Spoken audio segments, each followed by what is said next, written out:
kembali di Apa Kabar Indonesia Malam. Beberapa hari yang lalu kami sempat membahas terkait dengan adanya peristiwa yang cukup memprihatinkan di kalangan anggota Dewan, di mana belum genap 1 tahun mereka bertugas, tetapi angka membolos sidang atau rapat paripurna sudah cukup lumayan.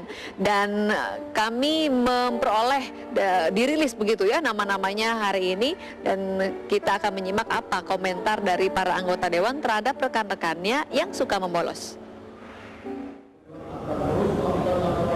Deretan kursi kosong di ruang rapat paripurna DPR menjadi hal lazim. Sejumlah rapat bahkan mengalami penundaan untuk menunggu forum kehadiran anggota Dewan. Sejumlah anggota DPR diketahui memiliki tingkat kehadiran minimal. Wacana pemberian sanksi pun mencuat, termasuk pemotongan gaji. Namun ide ini masih memicu kontroversi. Ya, sebenarnya persoalannya bukan di masalah pengurangan gaji ya menurut saya. Banyak juga di antara Dewan ini yang memang pengusaha dan sebagainya ya. Tapi yang paling utama adalah sanksi dari fraksi tadi. Kalau pengurangan gaji bagi cukup banyak anggota Dewan yang mungkin punya bisnis di luar, mungkin tidak akan berpengaruh banyak. Kalaupun ada anggota-anggota Dewan yang dari sisi pendapatan jumlahnya sudah melebihi dibanding apa yang didapati di DPR, biarkanlah itu menjadi satu pola pendisiplinan. Anggota DPR lainnya menilai banyak kegiatan di DPR berbenturan waktunya, sehingga kehadiran di satu rapat saja tidak dapat menjadi patokan. Karenanya perlu ada pembenahan sistem kegiatan di DPR. Barangkali mungkin yang paling bisa kita ukur adalah kehadiran di rapat paripurna saja. Itu saya kira yang paling masuk akal, karena seperti saya katakan tadi, keterlibatan seorang anggota Dewan dalam banyak komisi, dalam banyak badan, itu memang seringkali menyulitkan dalam soal penjadwalan. Dan apapun tidak, nanti kita akan lapor, nanti sanksinya itu ada sanksi internal dari fraksi maupun daripada partai yang akan melakukan mengenakan sanksi terhadap anggota POKSI yang ada di komisi. Mayoritas fraksi di DPR sepakat masalah kehadiran anggota mereka perlu ditingkatkan. Bagaimanapun caranya, namun komitmen setiap wakil rakyat seharusnya menjadi pertaruhan. Dari Jakarta, Juan Alexander, TV One mengabarkan. Ya, memang mengagumkan angka-angka ketidakhadiran, karena bahkan ada salah seorang anggota Dewan yang ketidakhadirannya sampai 10 kali untuk rapat paripurna, artinya ketidakhadirannya mencapai 100%. Nah, ini kami tampilkan angka ketidakhadiran dari yang sudah dirangkum menjadi per fraksi. Ternyata yang paling tinggi adalah yang paling bawah, fraksi Hanura 96,3%. Kehadiran. Oke, dikoreksi, kehadiran.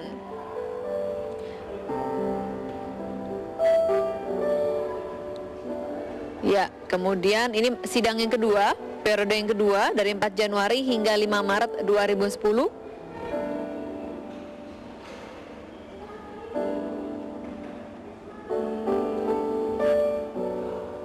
Di sini terlihat yang paling tinggi untuk kehadiran adalah fraksi Partai Demokrat. Kemudian untuk periode ketiga kita melihat lagi yang paling rendah di sini untuk kehadiran adalah fraksi PDI Perjuangan 61,2%.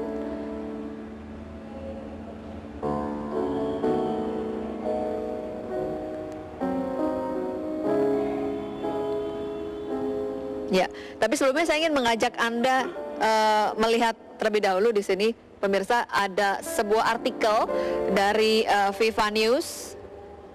Di sini disebutkan, dan juara bolos sidang DPR adalah,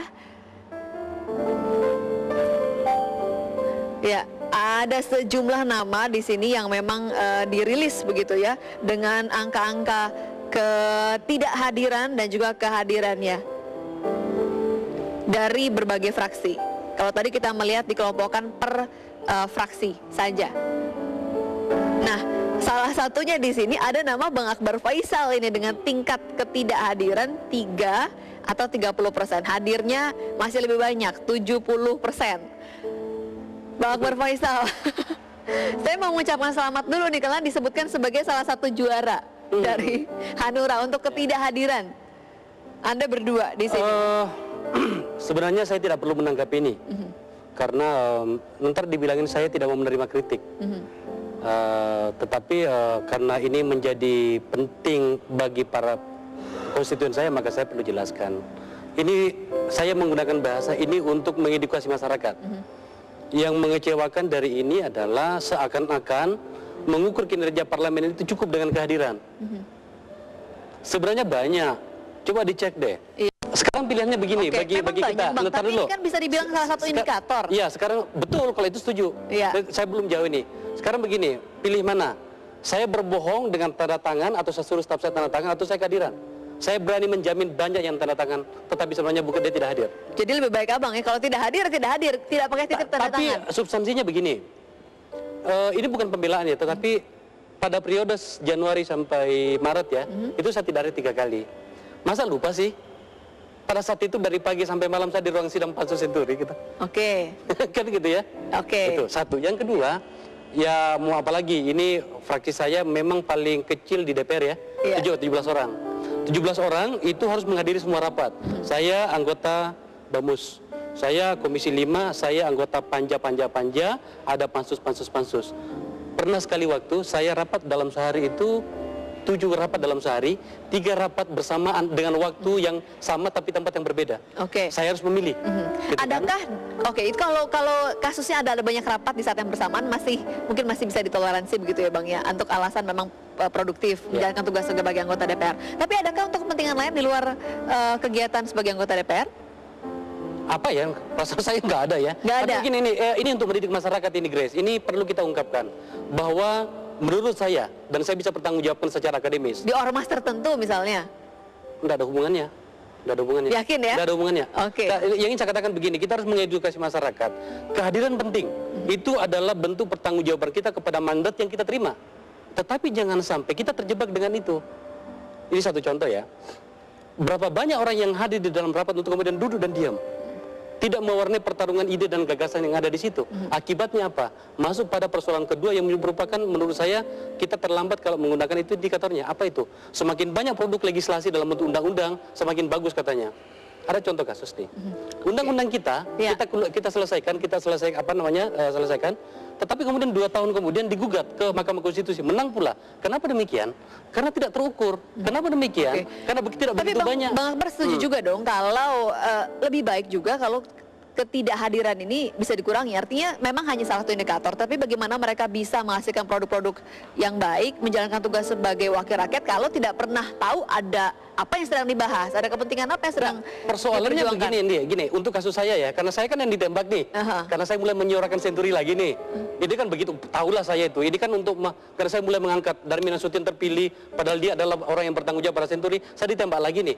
Saya hadir kok. Ini nggak ada kaitannya dengan Senturi loh. No, ada kaitannya. Enggak, salah. Ini ada kaitannya. Orang-orang yang bersuara tentang Senturi mulai lagi ditembakin. Ya kan? Miss Bagus sudah masuk penjara nih kan gitu ya, ditahan. Itu kasus yang berbeda. Gini, saya harus mengatakan bahwa saya hadir. Tapi kan saya tidak bisa membagi diri saya. Saya rapat di sana, pada saat yang bersama gitu. Nggak bisa. Ketua Badan Kehormatan nih Bang Gayus. Saya meminta Badan Kehormatan rilis nama-nama itu dan rapat-rapatnya. Harus ditahu juga, ini yang orang-orang sekjen ini, kesekjenan ini juga tidak fair sebenarnya. Kalau begitu mungkin dari Badan Kehormatan harus bisa memilah kali ya, Bang Gayus, dari informasi yang tidak hadir. Sebenarnya begini. Mana yang untuk rapat, mana yang untuk kepentingan lain yang tidak bisa dipertanggungjawabkan. Sebenarnya begini, bahwa apa yang dicuatkan beberapa hari ini kan karena koreksi masyarakat terhadap apa yang tayangan dan dilihat bahwa paripurna itu kosong rapat-rapatnya. Paling tidak dalam masa sidang ketiga kemarin, 2 kali paripurna, dua-duanya tidak quorum. Artinya di bawah 50% yang hadir. Nah, ini menjadikan masyarakat ingin ada pertanggung jawab dari anggota dewan yang mewakili mereka di DPR. Sebenarnya ini bukan hal baru. Periode lama juga pernah mendapatkan hal seperti ini dan ada terobosan ketika itu pembagian hari-hari rapat. Paripurna hari Selasa. Pada hari ini dilarang ada rapat berbentuk apapun. Hari Jumat itu hari fraksi. Hari Kamis itu hari badan-badan. Kemudian hari Senin, Selasa baru komisi-komisi. Jadi itu sudah ada pembagiannya. Tetapi karena memang yang Pak Akbar sama betul, ketika Senturi itu memang kekhususan itu. Kekacauan itu memang menjadi seluruh konsentrasi anggota kepada... Itu kasus yang khusus. Tapi bagaimana dengan ada salah satu anggota dewan yang sampai ketidakhadirannya 100%? Udah di sini sudah disebutkan ya. Ratu Munawwarah dari PAN. Ini kan apa alasannya begitu kan? Begini. Ikut Senturi enggak? Ya. Yang seperti itu memang secara khusus pasal 213 undang-undang tentang DPR, MPR, DPR, dan DPRD, DPD, itu menjelaskan kalau seorang anggota tidak hadir 6 kali berturut-turut ya dalam rapat paripurna atau rapat alat kelengkapan lainnya tanpa alasan yang sah, maka dia di PAW, artinya diberhentikan. Nah ini 10 kali, lebih 4 kali kok tidak bisa terpantau oleh Badan Kehormatan. Ini menurut saya, sorry Prof, kalau kita selalu terjebak ke situ nggak bagus ke DPR kita. Oke, nggak bagus. Kita akan bahas nanti. Saya minta terkait begini. dengan apa mekanisme yang baik untuk mengukur kinerja. Anda datang, wartawan datang, LSM datang, masyarakat datang ke rapat-rapat komisi kita. Awasin itu siapa anggota DPR yang sudah malas datang, tidak ngomong pula. Supaya dengarkan juga pertanyaannya. Oh Pak, saya di kampung saya tidak ada antena loh, jadi nenek saya tidak bisa menelpon saya. Ada urusan apa? Itulah yang membuat kualitas DPR kita menjadi lemah gitu loh. Jangan kehadiran, penting kehadiran. Sebagai bentuk komitmen, tapi jangan terjebak ke situ. Itu kita ketinggalan kita kalau gitu. Dan tapi kehadiran itu penting. Saya bisa pertanggungjawabkan saya hadir. Tapi mohon maaf Bres, tubuh saya satu, saya nggak bisa membeda. Untuk Bang Akbar kita maklumi karena memang ketika itu kita melihat bagaimana kehadiran dan sumbangsinya di pansus begitu ya. Tapi bagaimana dengan Badan Kehormatan tidak jelas ketidakhadiran. Badan Kehormatan bisa menjalankan undang-undang pasal 213 tadi, mem-PAW-kan anggota. Pak, paling tidak pada periode lalu itu kami mem-PAW itu lebih dari 3 orang dari 550, tapi bukan karena absen. Karena absen waktu itu tidak dikenakan PAW, kecuali perbuatan yang lain. Nah, ini bisa, tetapi harus diingat Badan Kehormatan tuh bisa melakukan aktivitasnya pengusutan kalau ada aduan yang pertama. Yang kedua, ada permintaan tertulis dari pimpinan dewan. Yang 2 ini saja. Tanpa itu tidak bisa kita melihat berapa kali seorang anggota ini melakukan pelanggaran kehadiran. Jadi tanpa pengaduan tidak bisa? Tidak bisa. Kami juga tidak tahu karena ini ada di kesekjenan, di biro rapat. Oke, Bang Gayus, kita akan jeda sejenak. Tapi memang saya juga ingin ke tempat yang tadi Bang Akbar bilang. Bagaimana caranya mengukur sistem begitu ya, untuk mengukur kinerja dari anggota DPR, jangan juga hadir tapi tidak produktif itu begitu yang ya. Kita mau, tapi juga yang tidak hadir sudah pasti tidak produktif, juga kita soroti begitu. Nah, kita akan jeda sejenak, kami segera kembali di Apa Kabar Indonesia Malam. Melanggar undang-undang konsumen, jadi segala kehilangan dan lain-lain bukan tanggung jawab pengelola parkir seperti itu kan? Ya, memang itu ada dan itulah andalan dari pengelola parkir. Dia pun mengandalkan itu karena ada dalam Perda Perparkiran tahun 99. Tapi dengan adanya Undang-Undang Perlindungan Konsumen pasal 18 ayat 1A yang melarang pelaku usaha mencantumkan klausul baku pengalihan tanggung jawab, itu semua batal demi hukum. Banyak kita lihat di tiket pesawat, di laundry dan sebagainya. Baik, tanggapan dari Secure Parking sendiri seperti apa Pak? No comment, Pak. Itu setahu saya sih, saya nggak hafal lagi gitu ya, lihat lagi berkasnya gitu ya. Ya Pak ya. Jadi Pak Tony jadi untuk saat ini no comment dulu Pak. MA sendiri Pak mengeluarkan kebijakan bahwa mereka pengelola parkir harus mengganti kerugian ketika kendaraan ataupun barang berharga di dalam kendaraan itu hilang begitu Pak. Iya. Bagaimana ini sikap Secure Parking kalau misalkan kejadian kembali kira-kira seperti itu Pak? Apakah siap mengganti gitu? Kalau memang itu putusan pengadilan ya kita harus mengikuti ya.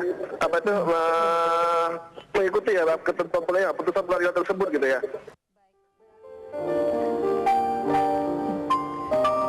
Kalau menurut saya ini peraturan yang seperti sudah semestinya ya, karena kita membayar tarif parkir dan kita menitipkan kendaraan kepada pengelola parkir. Kalau menurut Bang Faisal dulu deh, kalau ini ada peraturan baru bahwa saya setuju. Setuju. Pernah kehilangan? Setidaknya helm. Setuju. Ini bukan soal kehilangan ya. Negeri ini termasuk undang-undang sebenarnya ya, itu memang harus menunjukkan bagaimana semua orang harus bertanggung jawab untuk sesuatu. Saya harus bertanggung jawab sebagai anggota DPR dan hari ini saya mempertanggungjawabkan atas tudingan itu. Jadi anggota DPR, presiden ada tanggung jawabnya lah. Oke. Harus semuanya gitu. Memang saya setuju juga dengan yang Bang Akbar Faisal tadi bilang ya, bahwa ketidakhadiran atau kehadiran bukan menjadi satu-satunya tolak ukur. Ada hal-hal yang lain. Nah, mungkin kita bisa duduk di sini brainstorming sedikit begitu. Bagaimana kira-kira mekanismenya ya agar yang hadir ini juga cuma tidak setor muka, tapi nggak ngapa-ngapain. Sementara yang tidak hadir juga harusnya hadir dan lebih produktif. Kita harus mulai, ini pertanyaan paling bagus yang saya terima hari ini. Kita harus mulai dari hulunya. Hulunya adalah rekrutmen partai. Orang-orang yang masuk di partai dan kemudian dipromosikan untuk menjadi anggota DPR, itu harus betul-betul orang yang terukur kinerjanya. Jangan sampai tidak bisa membedakan mana interupsi dan mana instruksi. Instruksi, Pak, Masya Allah. Terjadi itu ya? Ada, banyak. Dari Hanura bukan? Bukan ya? Kebetulan barangkali bukan ya gitu ya. Nah, jadi harus mulai dari situ. Bagaimana rekrutmen partai, jangan sampai neneknya masuk, kakeknya masuk, anaknya masuk. Kemudian dibina oleh partai. Disitulah namanya kaderisasi. Ya kan? Ya. Nah, inilah. Ini padahal kalau kita sebenarnya melihat kualitasnya itu bagus loh gitu ya. Gaji yang diterima atau bukan gaji sebutannya ya, uang kehormatan kalau tidak salah. Uang kehormatan jumlahnya cukup besar bagi rakyat biasa, tetapi kita menemukan kasus di mana ada yang tidak bisa membedakan instruksi dan interupsi. Ya, jadi begini sebenarnya Grace, ini memang perlu pengukuran. Saya mencoba ini cara satu contoh ya, satu contoh. Per individu. Saya ingin menunjukkan, saya bukan orang hebat lah. Saya juga lagi belajar jadi anggota DPR, ini lebih senior lagi nih Profesor kan. Satu contoh misalnya begini, menurut saya kunjungan kerja, jangankan ke luar negeri, ke dalam negeri saja harus dipertanggungjawabkan. Misalnya kemarin saya kunjungan kerja ke Papua. Karena itu tidak pernah dipertanyakan oleh komisi dan paripurna. Apa hasilnya? Hasilnya apa? Maka saya membuat pertanggungjawaban sendiri. Bentuknya apa? Saya menulis di media bahwa inilah Papua, jangan biarkan Papua jadi mumi karena tidak mendapat perhatian dari pusat. Kemudian pertarungan di fraksi, di komisi-komisi kita. Sekarang ini saya lagi terlibat pembuatan undang-undang tentang perumahan dan pemukiman, undang-undang tentang rusun, revisi undang-undang tentang jalan. Dan insya Allah saya cukup mewarnai. Makanya saya katakan, Grace, coba minta teman-teman wartawan, jangan cuma kasus-kasus besar di komisinya Profesor Gayu saja, komisi 3 itu kan seksi hukum. Di komisi saya, ayo, di komisi yang berhubungan dengan perhubungan PU, perumahan rakyat, daerah tertinggal gitu. Datang, supaya kita lihat siapa yang... Ini PR-nya wartawan ya, PR-nya Badan Kehormatan. Ya, sebenarnya sanksi atau punishment ini kan menunjukkan satu proses pembelajaran agar jangan seperti itu ya. Kalau semuanya seperti yang Pak Akbar sampaikan itu fine, itu sangat bagus. Diawali dari rekrutmen, memang seperti itu semestinya. Sehingga tidak perlu ada pembelajaran yang dengan kekerasan sanksi seperti itu. Tapi keadaan kita kan undang-undang menentukan dilemparkan ke publik untuk memilih. Yang punya uang mungkin yang bisa berbuat apa saja. Atau yang top gitu ya. Ya, mungkin yang top bisa cepat. Tapi nama-nama artis tidak keluar di sini ya? Ya. Makanya saya katakan ini. Ya. Silakan. Ya. Silakan. Ini ya, ini kesekjenan ya. Saya ingin mengkritik kesekjenan. Sejak awal saya masuk, ini ada yang tidak benar. Bayangin saja, kami anggota DPR baru, saya ini orang tidak tahu apa-apa masuk DPR, belum sudah digasakin soal dulu itu loh, nginap di hotel untuk persiapan pelantikan. Kita nggak tahu apa-apa nih. Ternyata di sana dapat harga murah. Nah, tolong dicek. Selisihnya kayak apa? Satu. Yang kedua, rumah DPR. Kami nggak tahu apa-apa. Kok kami dibiarkan digasakin. Gedung DPR mau dibangun lagi 1,8 triliun. Loh, kok ada pembiaran seperti ini gitu? Nah, nggak benar. Kita kembali dulu ke bagaimana mengukur kinerja anggota DPR ya.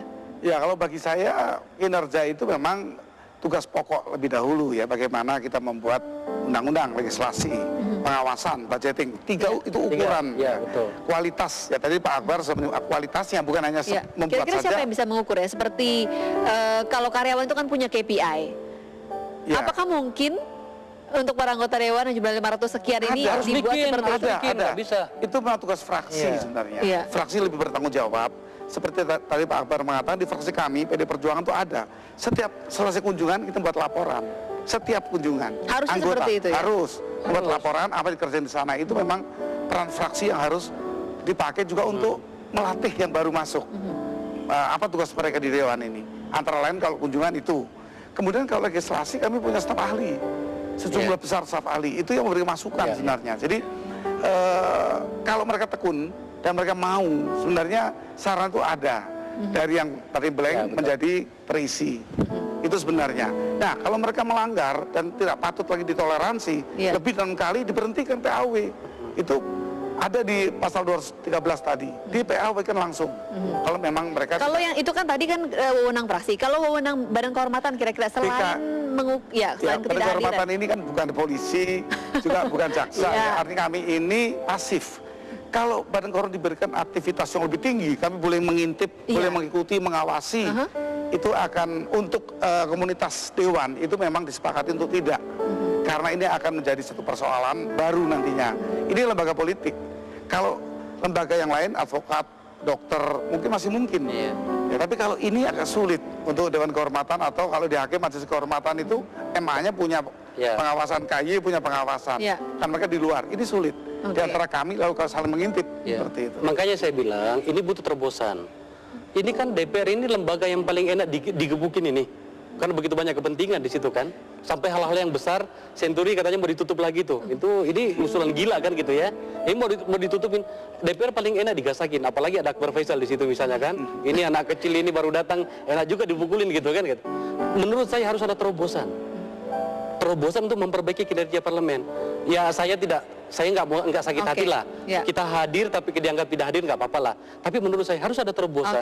Bagaimana mengukur kinerja anggota parlemen. Harus ada. Ini PR kita bersama ya. Mungkin tidak bisa diselesaikan dalam perbincangan sekian menit, tapi memang mungkin harus ada begitu ya ukuran. Bagaimana cara mengukur agar anggota dewan yang terpilih ini tidak hanya nampang, tidak hanya menerima uang, tidak hanya mendapat kekuasaan, tapi juga mereka bisa mempertanggungjawabkan otoritasnya di parlemen. Dan terima kasih Bang Akbar Faisal yang ternyata meskipun tidak ke rapat paripurna tapi berkarya di tempat lain, masih di DPR. Terima kasih juga Bang Gayus. juga sebenarnya tapi tidak apa-apa lah. Oke deh, kita akan memiliki segmen-segmen lainnya di Apa Kabar Indonesia Malam. Tetaplah bersama dengan kami.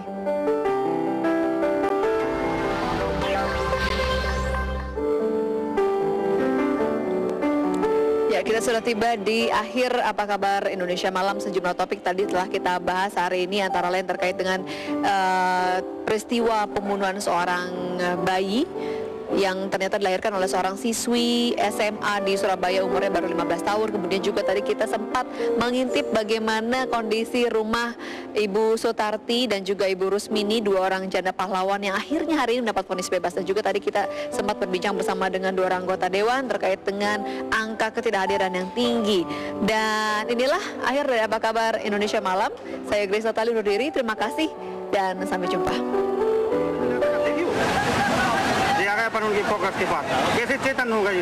Kedua nelayan ini terjebak banjir di Sungai Daksan selama berjam-jam. Beberapa saat kemudian, petugas penyelamat berhasil menggunakan kereta kabel untuk mencapai tengah sungai. Meski demikian, tak mudah bagi tim penolong untuk mencapai korban di tengah aliran deras banjir bandang. Batu dan kereta gantung terletak berjauhan.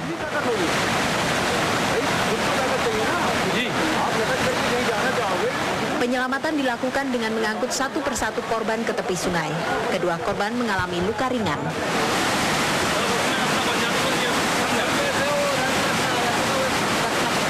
देखियो ये आ गया पर उनकी फोकस के पास कैसे चेतन होगा ये लोग